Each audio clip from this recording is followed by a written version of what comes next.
செய்திகள். இந்து சமய அறநிலைத்துறை சார்பில் சென்னையில் 13 கோடி ரூபாயில் கட்டப்பட்ட கூடுதல் பள்ளி கட்டிடங்களை முதலமைச்சர் மு க ஸ்டாலின் அவர்கள் திறந்து வைத்தார்.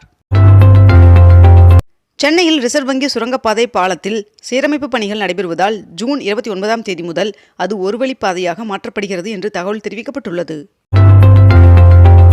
கர்நாடக அணைகள் முழு கொள்ளளவை எட்டியதால் தமிழகத்திற்கு வினாடிக்கு 82,000 கனஅடி நீர் திறக்கப்பட்டுள்ளது. 6 ஆண்டிற்கு பிறகு கைலாஷ் புனித யாத்திரை மீண்டும் தொடங்கியுள்ளது.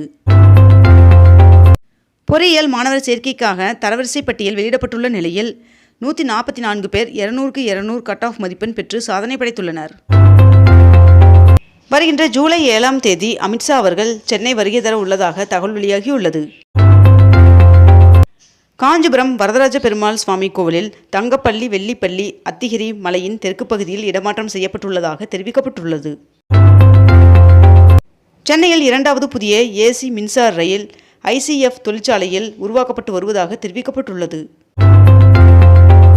தமிழகத்தில் வீடு தேடி ரேஷன் பொருட்கள் வழங்கும் திட்டம் ஜூலை 1ஆம் தேதி முதல் சென்னை ராணிப்பேட்டை உட்பட 10 மாவட்டங்களில் சோதனை அடிப்படையில் தொடங்கப்பட உள்ளதாக தெரிவிக்கப்பட்டுள்ளது.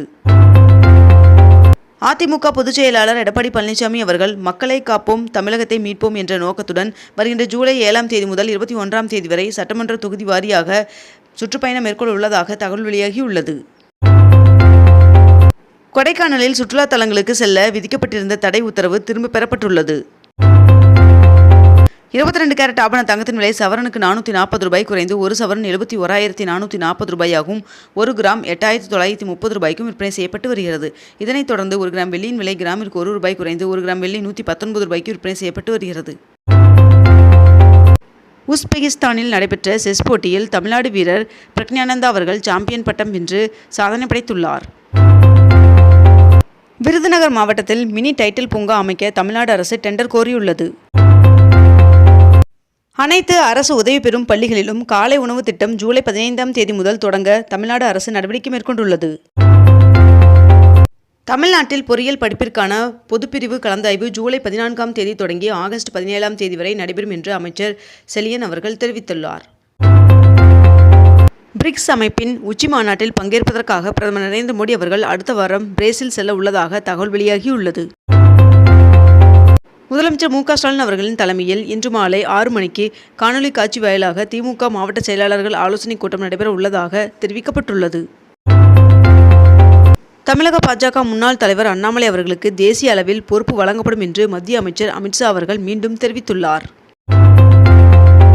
மேற்கு திசை காற்றின் வேக மாறுபாடு காரணமாக தமிழகம் மற்றும் புதுவை காரைக்காலில் வருகின்ற 3ஆம் தேதி வரை மழைக்கு வாய்ப்புள்ளதாக வானிலை மையம் தகவல் தெரிவித்துள்ளது. இன்று கோவை மாவட்டத்தின் மலைப்பகுதிகள் மற்றும் நீலகிரி மாவட்டத்தில் ஒரு சில இடங்களில் கனமழை பெய்ய வாய்ப்புள்ளதாக வானிலை மையம் தகவல் தெரிவித்துள்ளது. அரசு பள்ளிகளில் மாணவர்கள் உரிய நேரத்தில் தண்ணீர் குடிப்பதை உறுதி செய்யும் வாட்டர் பெல் திட்டம் விரைவில் செயல்படுத்தப்படும் என்று பள்ளி கல்வித்துறை அமைச்சர் அன்பில் மகேஷ் அவர்கள் தெரிவித்துள்ளார். கர்நாடக அணைகளில் இருந்து நீர் திறப்பு அதிகரிப்பால் மேட்டூர் அணையின் நீர்வரத்து வினாடிக்கு 60,000 கனஅடியாக அதிகரித்துள்ளது. மகளிருக்கு சுய வேலை வாய்ப்பை ஏற்படுத்திடும் வகையில் ராயபுரம் மண்டலத்தில் இலவச திறன் மேம்பாட்டு பயிற்சி மையத்தினை மேயர் பிரியா அவர்கள் திறந்து வைத்துள்ளார். அங்கீகரிக்கப்படாத கட்சியை பட்டியலில் இருந்து நீக்கும் நடவடிக்கையாக தமிழ்நாட்டில் 24 கட்சிகளுக்கு நோட்டீஸ் அனுப்பப்பட்டுள்ளது.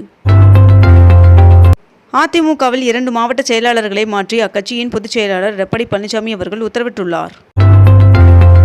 முகூர்த்த தினம் மற்றும் வார விடுமுறையை முன்னிட்டு 925 சிறப்பு பேருந்துகள் இயக்கப்பட உள்ளதாக தெரிவிக்கப்பட்டுள்ளது.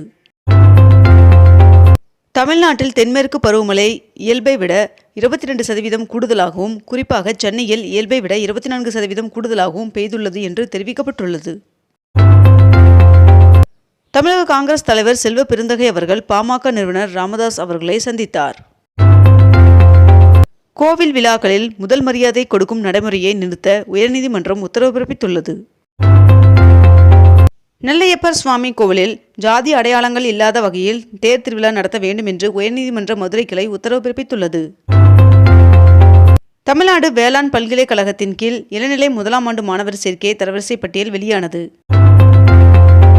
2025-26ஆம் ஆண்டு பொறியியல் மாணவர் சேர்க்கைக்கான தரவரிசை பட்டியலை அமைச்சர் செலியன் அவர்கள் வெளியிட்டுள்ளார். தர்மபுரி ஒகேனக்கல் காவிரி ஆற்றில் நீர்வரத்து 50,000 கனஅடியிலிருந்து 57,000 கனஅடியாக அதிகரித்துள்ளது. யானை நடமாட்டம் காரணமாக கொடைக்கானலில் முக்கிய சுற்றுலா தலங்கள் மூடப்பட்டுள்ளது. விடுபட்ட மகளிருக்கு ஆகஸ்ட் செப்டம்பருக்குள் உரிமை தொகை வழங்க நடவடிக்கை எடுக்கப்படும் என்று முதலமைச்சர் மு.க. ஸ்டாலின் அவர்கள் தெரிவித்துள்ளார். KRS அணையிலிருந்து வினாடிக்கு 80,000 கனஅடி தண்ணீர் திறக்கப்பட உள்ளதாக தெரிவிக்கப்பட்டுள்ளது. சென்னையில் மின்சார பேருந்துகளின் சேவையை வருகின்ற ஜூன் 30ஆம் தேதி முதலமைச்சர் மு.க. ஸ்டாலின் அவர்கள் தொடங்கி வைக்க உள்ளதாக தகவல் வெளியாகியுள்ளது. டிராகன் விண்கலம் வாயிலாக விண்வெளி பயணம் மேற்கொண்ட இந்திய வீரர் சுபான்சி சுக்லா உள்ளிட்ட 4 பேர் அடங்கிய குழுவினர் நேற்று சர்வதேச விண்வெளி நிலையத்திற்கு வெற்றிகரமாக சென்றடைந்துள்ளனர். சென்னையில் முத்தமிழ் அறிஞர் கலைஞர் நூற்றாண்டு கருத்தரங்கம் நேற்று நடைபெற்றது. தமிழகத்தில் அரசு பணி பதவி உயர்வில் மாற்றுத்திறனாளிகளுக்கு 4% ஒதுக்கீடு வழங்கும் வகையில் தமிழ்நாடு அரசு அரசாணை வெளியிட்டுள்ளது. PF கணக்கிலிருந்து முன்பணம் எடுக்கும்போது இனி ஆட்டோ கிளைமில் 5 லட்சம் வரை எடுத்துக்கொள்ளலாம் என்று தெரிவிக்கப்பட்டுள்ளது. கலைஞர் வேளாண் வளர்ச்சி திட்டத்தை செயல்படுத்த 267 கோடி ரூபாய் ஒதுக்கி நிர்வாக ஒப்புதல் வழங்கப்பட்டுள்ளது. ஆனி மாதத்தில் வரும் சுபமுகூர்த்த தினத்தன்று அனைத்து சார் பதிவாளர் அலுவலகங்களிலும் கூடுதல் முன்பதிவு டோக்கன்கள் ஒதுக்கீடு செய்யப்பட உள்ளதாக தகவல் வெளியாகியுள்ளது. சாத்தூரில் 6 கோடியே 79 லட்சம் ரூபாயில் புதிய பேருந்து நிலைய கட்டுமான பணிகளை வருவாய் பேரிடர் மேலாண்மைத்துறை அமைச்சர் KKSSR ராமச்சந்திரன் அவர்கள் அடிக்கல் நாட்டி பணிகளை தொடங்கி வைத்தார். தொடர் கனமழையால் சோலையார் அணை 160 அடியை எட்டியுள்ளது.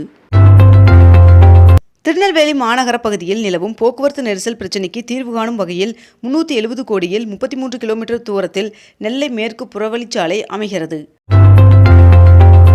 திருப்பத்தூர் மாவட்டத்தில் நடைபெற்ற அரசு விழாவில் 517 கோடி செலவில் 90 முடிவற்ற பணிகளை முதலமைச்சர் மு.க. ஸ்டாலின் அவர்கள் திறந்து வைத்தார். திருப்பத்தூர் மாவட்டத்திற்கு மேற்கண்ட இந்த 5 அறிவிப்புகளை முதலமைச்சர் மு.க. ஸ்டாலின் அவர்கள் வெளியிட்டுள்ளார். மதுரை திருப்பரங்குன்றம் அருகே களிமண்ணால் தயார் செய்யப்படும் கொலு பொம்மைகளுக்கு புவிசார் குறியீடு கிடைத்திருக்கும் நிலையில் அங்கு கைவினை கிராமம் உருவாக்க வேண்டும் என்று கோரிக்கை எழுந்துள்ளது. சென்னையில் கட்டப்பட்டு வரும் புதிய குத்தாம்பாக்கம் பேருந்து நிலையத்தின் பணிகள் 100% முடிவடைந்துள்ளதாக தகவல் வெளியாகியுள்ளது. தொடர் நீர்வரத்தின் காரணமாக சிறுவாணி அணையின் நீர்மட்டம் ஒரே நாளில் 2 அடியாக உயர்ந்துள்ளது. குரூப் B மற்றும் C பிரிவில் 17,713 ஒன்றிய அரசின் காலி பணியிடங்களுக்கு விண்ணப்பிக்கலாம் என்று பணியாளர் தேர்வாணையம் அறிவித்துள்ளது. கோவையில் 45 ஏக்கரில் செம்மொழி பூங்கா தயாராகி வரும் நிலையில் கட்டுமான பணி 85% நிறைவடைந்ததாக தகவல் வெளியாகியுள்ளது. இத்துடன் இன்றைய தலைப்புச் செய்திகள் நிறைவடைகின்றன. மேலும் இதுபோன்ற அண்மை தகவல்களை உடனுக்குடன் தெரிந்து கொள்ள அக்னிபூ சேனலை சப்ஸ்கிரைப் செய்து கொண்டு தொடர்ந்து இணைந்திருங்கள். நன்றி, வணக்கம்.